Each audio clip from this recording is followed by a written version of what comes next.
기도하십시다. 아버지 하나님, 이 시간 또한 말씀을 듣습니다. 우리의 마음을 주장하여 주셔서 오늘 주시는 말씀에 우리의 마음을 집중하게 하시고 오늘도 주님 주시는 귀한 음성을 듣는 복된 시간이 되게 하여 주시옵소서. 오늘도 함께 하심을 감사하며 예수님의 이름으로 기도하옵나이다. 아멘. 방송실 여기 그 바람 좀 꺼주시겠어요? 네.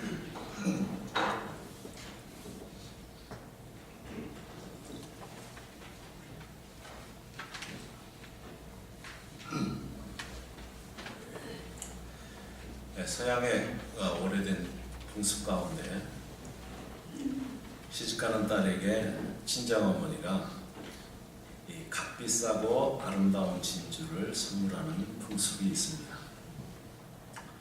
이때 주는 그 진주를 가리켜서 얼어붙은 눈물이라고 합니다. 친정어머니가 이렇게 그 시집가는 딸에게 이렇게 값비싼 진주를 주는 것은 이제 딸이 시집살이를 하다가 눈물이 날 만한 그런 어려운 일을 당하거나 또 답답하고 고통스러운 일을 당했을 때 이 진주를 보면서 이 어려움을 잘 이겨나가라고 하는 친정어머니의 마음입니다. 조개가 진주를 만들 때 이 당하는 어려움과 이 고통을 보면서 그러면서 진주가 아름다운 진주를 이렇게 만들어내듯이 시집살이에서 오는 이 어려움을 잘 이기고 극복하면 인생에서 아름다운 열매를 맺을 수 있다는 것을 가르치려는 것입니다.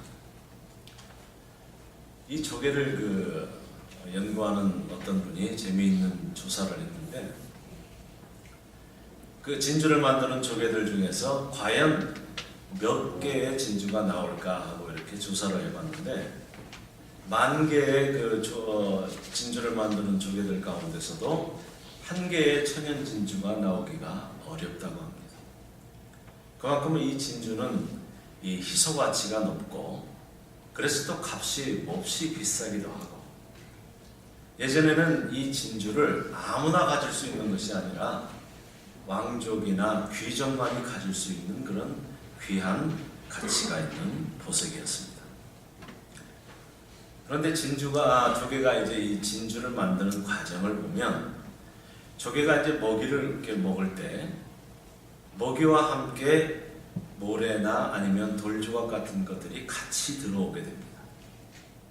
그런데 이 이물질을 뱉어내지 못하고 이 이물질이 조개의 연약한 그 살에 박히게 되면 조개는 심한 통증을 느끼게 되고 이 통증을 없애기 위해서 조개 껍질에 그 성분이 들어있는 체액을 분비해서 이 이물질을 감싸게 됩니다.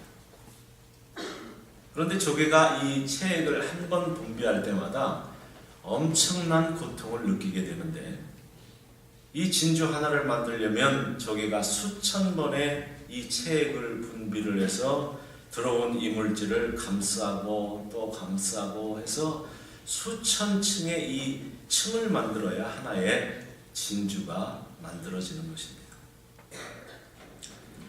그러나 조개가 이 체액을 분비할 때 이 당하는 이 고통, 엄청스러운 고통이 두려워서 체액을 분비하지 않고 내버려 두게 되면 이 조개는 살에 상처가 생기고 살이 썩어서 그만 죽어버리게 됩니다. 그래서 진주가 조개를 만드는 진주가 될 것인지 아니면 살에 상처가 생겨서 죽는 조개가 될 것인지는 전적으로 조개의 선택에 달려 있는 것입니다. 그런데 이런 것은 우리 인생살이도 마찬가지고 우리 신앙생활도 마찬가지입니다. 우리가 예수를 믿는다고 해서 우리에게 날마다 기쁜 일만 있고 날마다 이렇게 웃을 수 있는 일만 있는 것이 아닙니다. 우리가 예수를 믿어도 때때로 우리에게 고난이 다가올 때가 있습니다.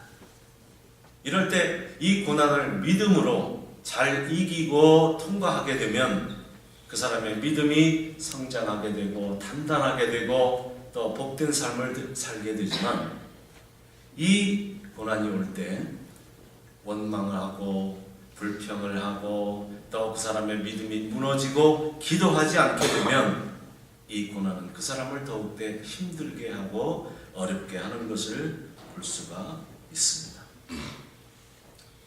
그러면 성도에게 왜 고난을 주시는가? 7절에 보면 우리가 이 보배를 질그릇에 가졌으니 이는 심히 큰 능력은 하나님께 있고 우리에게 있지 아니함을 알게 하려 함이라. 이렇게 말씀을 하고 있습니다.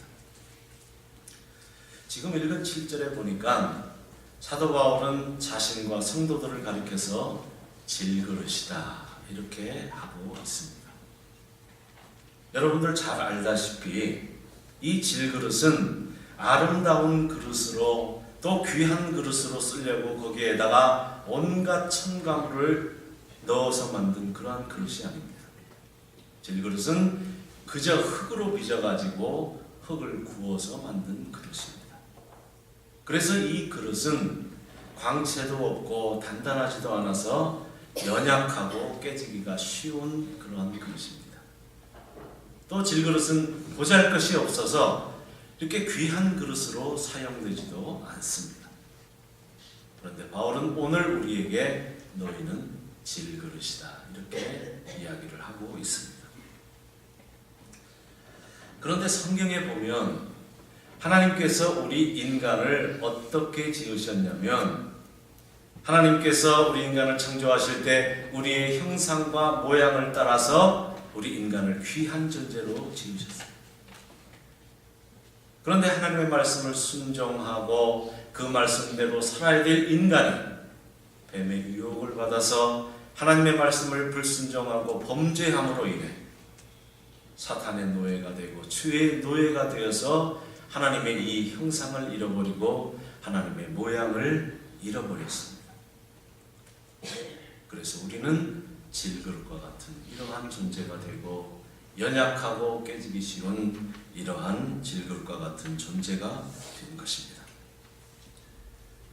그래서 우리 중에 나는 건강하다 이렇게 자랑하는 어떠한 사람도 조그마한 감기 하나에도 생명을 잃게 되고 또 세상의 모든 것을 아는 것처럼 그렇게 자랑을 하고 살아도 자신에게 다가오는 1분 앞을 내다보지도 못하고 또 다른 사람들의 그 말 한마디에도 상처를 입고 좌절하고 절망을 하고 또 이번에는 무엇인가 내가 해보겠다고 그렇게 굳게 결심을 하고 했어도 이제 며칠 지나지 아니하면 그 결심이 무너지고 마는 우리는 이렇게 연약하고 우리는 깨지기 쉬운 질그릇들입니다.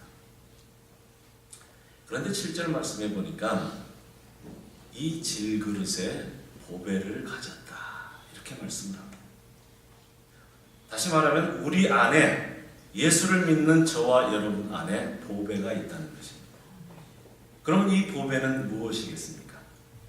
오늘 읽은 본문의 앞에 3절과 4절에 보면 우리의 복음, 영광의 복음이라고 하고 있고 6절에 보면 예수 그리스도 얼굴에 있는 하나님을 아는 영광의 빛이라고 하고 있습니다. 그러니까 다시 말하면 우리 안에 있는 이 보배라는 것은 하나님과 예수 그리스도를 아는 구원의 복음, 또 우리의 주님이 되신 예수 그리스도, 또 우리 안에서 우리를 도우시고 인도하시는 성령님, 이것이 우리 안에 있는 보배라고 하는 것입니다. 그러므로 이제 저와 여러분은 보잘것없는 질그릇들이 아닙니다. 왜 그렇습니까? 저와 여러분이 잘나서 그렇습니까? 아닙니다.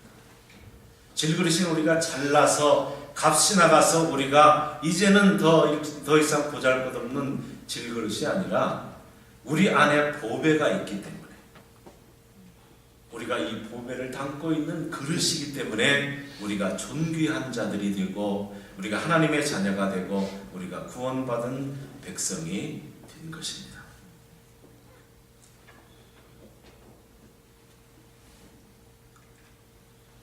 그러므로 그러면 이제 이 질그릇 속에 왜 이 보배를 주셨을까?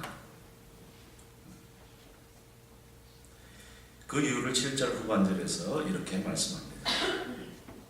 이는 심히 큰 능력은 하나님께 있고 우리에게 있지 아니함을 알게 하려 함이라 합니다. 능력의 심히 큰 것이 질그릇인 우리에게 있는 게 아니라 하나님께 있음을 알게 하기 위해서 우리 안에 보배를 주셨다는 것입니다. 그래서 질그릇인 우리 자신을 의지하지 말고 하나님을 의지하라는 것입니다. 그래서 사도 바울이 뭐라고 합니까? 내가 약할 때 곧 강함이라 이야기하고 있고, 내게 능력 주시는 자 안에서 내가 모든 것을 할 수 있다고 하는 것을 볼 수가 있습니다. 그러면 이 보배로 인해서 우리에게 어떤 일들이 이제 일어나요? 어떤 일들이 일어납니까? 8절과 9절에 이렇게 말씀을 합니다. 우리가 사방으로 우겨쌈을 당하여도 쌓이지 아니하며 답답한 일을 당하여도 낙심하지 아니하며 박해를 받아도 버림받지 아니하며 거꾸로 들임을 당하여도 망하지 아니하며. 이 보배를 인해서 이 우리에게 어떤 일이 일어나냐면, 첫째로 사방으로 우겨쌈을 당하여도 우리는 쌓이지 않는다는 것입니다. 우겨쌈을 당한다는 말은 이제 포도즙을 짜기 위해서 포도틀에서 어떻게 해요? 포도즙 짜려면 사람들이 포도즙 틀에서 막 발로 밟고 막 포도를 짓이기죠. 짓이겨야 돼요. 그리고 그 짓이겨진 포도를 이제 압착을 해서 포도즙을 이렇게 얻습니다. 그것을 말하는 것입니다. 우리가 세상을 살다 보면 이렇게 사방으로부터 우겨쌈을 당하는 일이 많습니다. 그래서 견디기 힘들고 우리가 견딜 수 없는 그러한 상황에 처해도 그래도 우리는 그것에 쌓이지 않게 되고 지배되지 않는다는 것입니다. 두 번째로는 답답한 일을 당해도 낙심하지 않는다는 것입니다. 답답한 일을 당한다는 것은 내가 무엇을 하고 싶은데 하지 못하게 되는 상황을 이야기해요. 그래서 길이 막혀서 앞이 보이지도 않고 앞길이 깜깜하고 내가 무엇을 해야 될지 어떻게 해야 될지 모르는 그러한 혼란스러운 상황을 이야기합니다. 그래도 우리는 낙심하지 않고 절망하지 않는다는 것입니다. 세 번째로는 박해를 받아도 낙심하지 않습니다.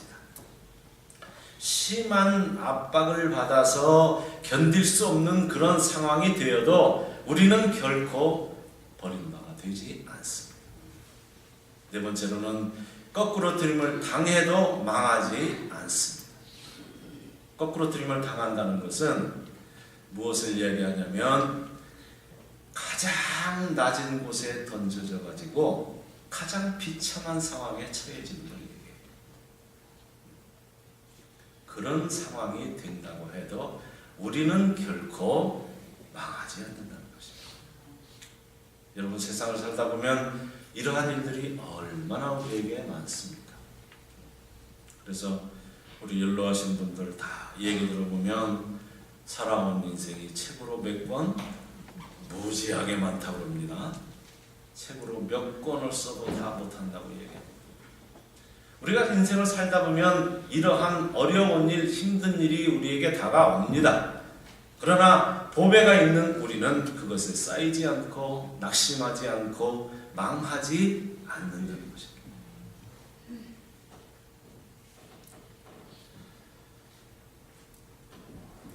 바울도 이 복음을 전하면서 참 어려움을 많이 겪었어요. 그래서 동족인 유대인들로부터 갖은 핍박과 박해를 받았고, 또 거짓 선지자들을 통해서 바울은 참 사도가 아니다, 바울은 자격이 없다는 이러한 비난과 비방을 받았고, 또 복음을 통해서 나온 교인들에게도 외면을 당하고, 또 전도를 하면서 많은 이러한 어려운 일들을 당했습니다. 그래서 고린도전서 4장에서 바울은 이렇게 이야기를 합니다. 바로 시각까지 우리가 줄이고 목마르며 헐벗고 매맞으며 정처가 없고 또 수고하며 친히 손으로 일을 하며 모욕을 당한즉 축복하고 박해를 받은즉 참고 비방을 받은즉 권면하니 우리가 지금까지 세상의 더러운 것과 만물의 찌꺼기같이 되었도다. 이렇게 이야기를 합니다.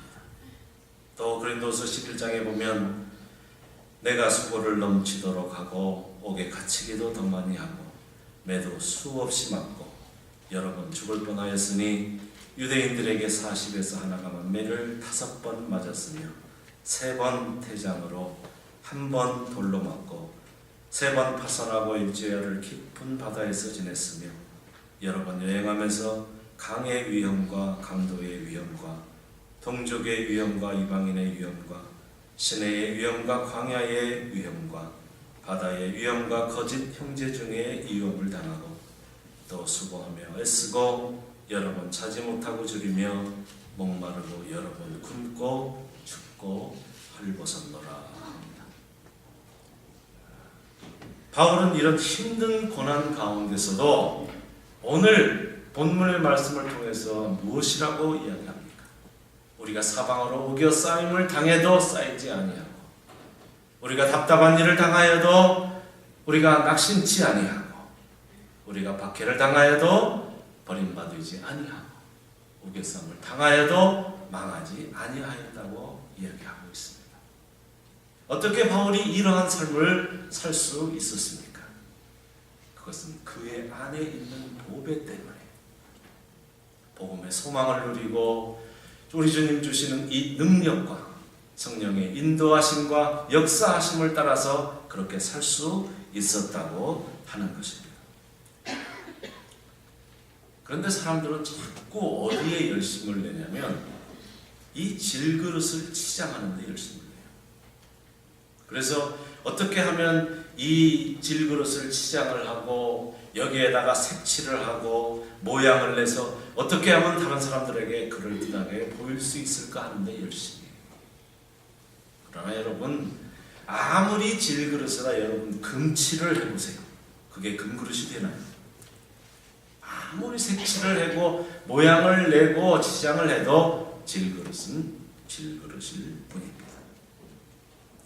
이 질그릇을 치장하는데 우리 인생의 목표를 삼고 이 질그릇을 의지하며 살다가 이 질그릇이 낡아지고 깨어지게 되면 이제 주저앉고 절망하게 되는 것입니다. 그러나 예수를 믿는 사람들은 이 질그릇을 의지하는 사람들이 아닙니다. 예수 믿는 사람들은 우리 안에 있는 이 보배 때문에 능력을 체험하고 능력 있게 사는 사람들인 것입니다. 그래서 성도들의 싸움은 다른 것이 아니에요. 우리가 이 질그릇을 얼마나 치장하고 색칠하고 다른 사람에게 자랑하고 또 이 질그릇을 의지하는가 하는 싸움에서 벗어나서 나의 약함을 알고 얼마나 내가 하나님을 의지하며 사는가 하는 그 싸움입니다. 이 싸움에서 우리가 승리할 때 우리는 능력 있는 신앙인들로 살아갈 수가 있는 것입니다. 그러면 이제 이 보배를 가진 사람은 어떤 삶을 살아야 하는가 하는 것입니다. 그 말씀을 10절과 11절에 이렇게 말씀합니다. 우리가 항상 예수의 죽음을 몸에 짊어짐은 예수의 생명이 또한 우리 몸에 나타나게 하려 함이라. 우리 살아있는 자가 항상 예수를 위하여 죽음에 넘겨지는 예수의 생명이 또한 우리 죽을 육체에 나타나게 하려 함이니라. 이렇게 말씀을 합니다. 여기 10절에 보니까 우리가 항상 예수의 죽음을 몸에 짊어진다 이런 말씀이 있고 또 11절에 보니까 우리 살아있는 자가 항상 예수를 위하여 죽음에 넘겨진다 이렇게 말씀합니다. 이 말씀은 지금 사도 바울이 앞에서 언급한 이러한 어려움과 고난을 당하는 것을 이야기하는 것입니다. 바울이 이렇게 어려움과 고난 속에서도 그에게 맡겨진 그의 사명을 끝까지 감당하는 것은 예수의 생명이 우리 몸에 나타나게 하려고, 예수의 생명이 우리의 죽을 육체에 나타나게 하려고 그렇게 했다는 것입니다. 그래서 이 10절과 11절의 말씀은 보배를 누리며 사는 우리들, 능력을 체험하며 능력 있게 사는 우리가 지불해야 될 대가가 있다는 것을 이야기하고 있습니다. 그것은 바울처럼 복음을 위해서 사는 삶이 있어야 되고 예수의 생명을 전하는 그러한 삶이 우리에게 있어야 한다는 것입니다. 우리가 예수를 믿는 것이 그저 나 혼자 잘 되고 나 혼자 복받기 위해서 믿는 그런 것이 아니라는 것입니다. 바울처럼 복음을 전해서 다른 사람들로 하여금 이 생명을 얻게 하기 위해서 받는 고난을 기뻐하고 그리스도의 이 고난을 자기의 육체에 채우는 것처럼 우리에게도 이러한 삶이 있어야 한다는 것입니다. 12절을 봅니다. 그런즉 사망은 우리 안에서 역사하고 생명은 너희 안에서 역사하느니라 합니다. 이 말은 바울과 그의 동역자들이 복음을 전하다 보면 어떤 일을 당해요? 시시각각으로 죽음이 다가오는 그러한 고통과 그러한 고난이 있었다는 것입니다. 그래서 고린도후서 1장 8절로 9절에 보면 형제들아 우리가 아시아에서 당한 환난을 너희가 모르기를 원하지 아니하노니 힘에 겹도록 심한 고난을 당하여 살 소망까지 끊어지고 우리는 자신이 사형 선고를 받은 줄을 알았다고 하고 있습니다. 그러나 이들을 통해서 복음을 듣는 사람들에게는 생명의 역사가 나타난다는 것입니다. 이렇게 생명은 거저 얻어지는 것이 아닙니다. 생명을 얻기 위해서는 희생과 고난이 반드시 따라야 된다는 것입니다. 예수님께서 우리를 위해서 죽으심으로 우리가 영원한 생명을 얻고 구원을 받은 것처럼 우리도 하나님의 미랄이 되어서 땅에 떨어져 죽어야만 다른 사람이 생명을 얻게 되는 것입니다. 이 미국의 하와이에 가면 하와이 시청 앞에 동상 하나가 있는데 이 동상은 참 특이하게 생긴 동상입니다. 이 동상의 얼굴은 흉측하게 일그러져 있는 얼굴을 하고 있습니다. 이 동상은 데미안 선교사의 동상입니다. 이 데미안은 이 벨기에 사람으로 1864년에 이 원시적인 문화와 이 미신이 만연했던 이 하와이에 24살의 나이로 선교사로 오게 됩니다. 그래서 하와이에서 선교를 계속하는데 선교한 지 이제 7년째 되는 해에 이 하와이가 다른 나라와 무역을 하게 돼요. 그런데 이제 무역을 하게 되다 보니까 자연히 뭐가 들어오게 되냐면 질병이 같이 들어오게 됩니다. 그런데 가장 심한 질병이 뭐였냐면 한센병이었어요. 이 병이 들어와서 급속하게 이 하와이에 이 한센병이 퍼지게 되니까 이 중앙정부에서 이 병자들을 다 어디로 오겠냐면 몰로카이라는 섬으로 다 이주를 시킵니다. 그곳은 아무런 시설이 없어요. 그냥 아무것도 없는 섬이에요. 이곳의 사람들을 다 격리를 시킵니다. 그러자 이 데미안 선교사는 그들에게 이제 복음을 전하기 위해서 자진해서 이 질병의 위협에도 불구하고 그 섬으로 들어갑니다. 들어가서 보니까 이 한센병자들이 얼굴이 썩고 손발이 썩는 이 악취가 진동을 하고 또 그들이 배고프고 춥고 헐벗고 이제 또 죽음의 고통 속에서 이렇게 어려움을 당하는 그런 모습을 보게 됩니다. 그래서 이제 데미안 선교사는 그들에게 그들의 삶을 개선시키고 저들에게 복음을 전하기 위해서 열심히 사역을 합니다. 그런데도 불구하고 이 사람들이 데미안을 받아들이지 않고 거부를 해요. 그래서 왜 그런가 봤더니 당신은 건강한 사람이기 때문에 우리가 당하는 이 어려움을 알지를 못한다. 그러면서 데미안을 거절하는 거예요. 이 사실을 알게 된 데미안은 하나님 앞에 무릎을 꿇습니다. 그리고 이렇게 기도합니다. 저들의 고통에 함께할 수 있도록 저에게도 이 한센병을 주십시오 하고 기도를 합니다. 그리고 그들에게 다가가서 그들을 어루만지고 그들의 상처를 돌보고 그들 속에 들어가서 살기 시작합니다. 그러자 얼마 되지 않아서 그의 몸에 변화가 생기기 시작합니다. 얼굴에, 손과 발에 이 한센병이 찾아옵니다. 썩어 들어가기 시작합니다. 이것을 본 데미안은 조용히 무릎을 꿇고 하나님 앞에 감사의 기도를 합니다. 그리고 그들에게 다가가서 복음을 전하자 이제까지 데미안을 거절했던 사람들이 그제서야 마음의 문을 열고 데미안이 전하는 복음을 받아들이고 데미안을 받아들입니다. 그래서 그 섬에 있는 사람들의 90%가 예수를 믿게 됩니다.